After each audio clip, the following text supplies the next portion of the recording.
News 04 Maharashtra Marathi.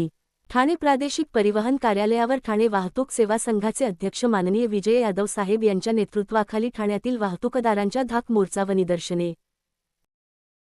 वाहतूकदार एकट्याचा अन्यायकारक दंड माफ झालाच पाहिजे। फिटनेस सेंटर ठाण्यामध्ये झालंच पाहिजे, बंद झालाच पाहिजे। जागे व्हा, परिवहन मंत्री जागे व्हा, जागे व्हा, जागे व्हा, परिवहन मंत्री जागे व्हा। वाहतूकदार एकट्याचा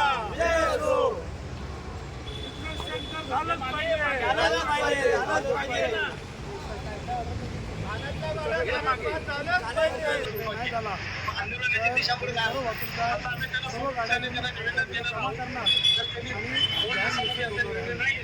वाहतूकदार एकट्याचा, वाहतूकदार एकट्याचा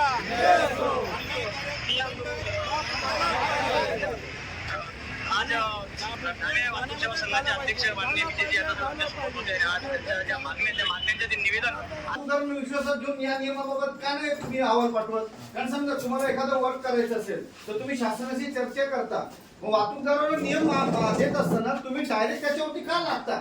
आमचं असं म्हणण्याचं नियम करताना वाहतूकदाराला विश्वास घ्या, तुमच्या आणि आमच्यामध्ये संबंधांमध्ये दुरावा का निर्माण होतोय?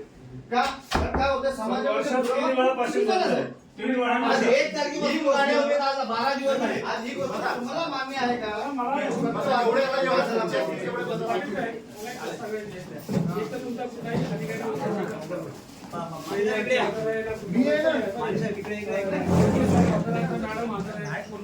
निवेदन देऊन 4 दिवसात आम्ही इशारा दिला की आम्ही आमच्या गाड्या रस्त्याला चालत नाही, तुम्ही फाईन रुपये आमच्याकडे माफ करत नाही।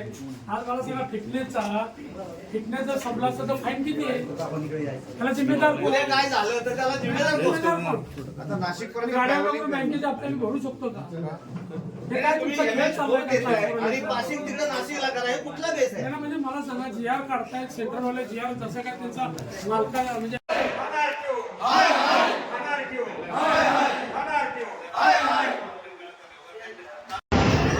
नमस्कार, मी शरवण पाटील, न्यूज 04 महाराष्ट्रमध्ये आज आम्ही आलेलो आहोत RTO ठाणे प्रादेशिक परिवहन विभाग ठाणे या ठिकाणी आलेलो आहोत। आणि या ठिकाणी ठाण्याचे वाहतूकदार यांनी मोठ्या संख्येने इथं गर्दी केलेली आहे। त्यांच्या जो पासिंग व फिटनेस RTOचा जो विषय आहे त्या विषयाबद्दल आमच्याशी बोलणार आहेत। त्याबद्दल वाहतूक सेवा संघाचे अध्यक्ष माननीय विजय यादव साहेब आमच्याबरोबर आहेत।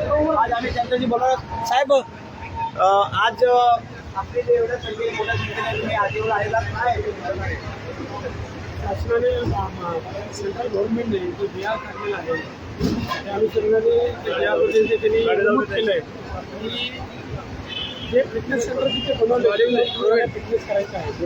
आता आपल्या ठाणे, पालघर, रायगड या जिल्ह्यातल्या सर्व गाड्या आहेत। समोर उभा राहा, समोर ते गेट जवळ उभा राहा, सगळे येते दोन सामान्य